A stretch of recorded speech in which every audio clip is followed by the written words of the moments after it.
Welcome to Samba Samba. Enjoy the video. In this video, I will show how to make Jeera biscuits at home. Preheat oven to 180 degrees Celsius and line a tray while you measure ingredients.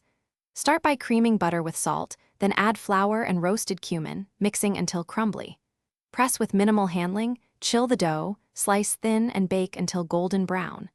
I'll guide you through timing, flavor tweaks, and storage tips so you get perfect biscuits every time. Gather your ingredients on the counter and preheat to 180 degrees Celsius while you work.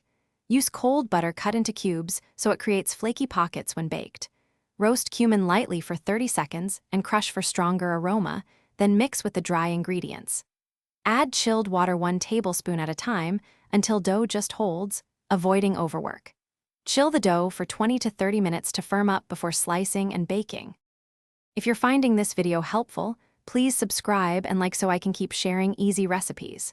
Quick recommendation: the Kindle Paperwhite is perfect for reading recipes in the kitchen, with a bright screen and waterproof build that survives splashes and spills.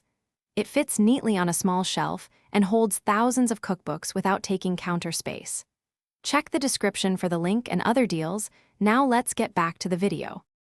Roll the chilled dough evenly and keep the thickness consistent for even baking and texture. Place cut biscuits on a lined tray with small gaps, brush lightly with milk for color, and add a few cumin seeds on top for presentation. Bake on the middle rack at 180 degrees Celsius and watch the first batch closely from minute 12 onward to prevent burning. Cool on a rack to finish crisping, then store in an airtight tin for freshness. Thanks for watching. Consider subscribing if we helped you.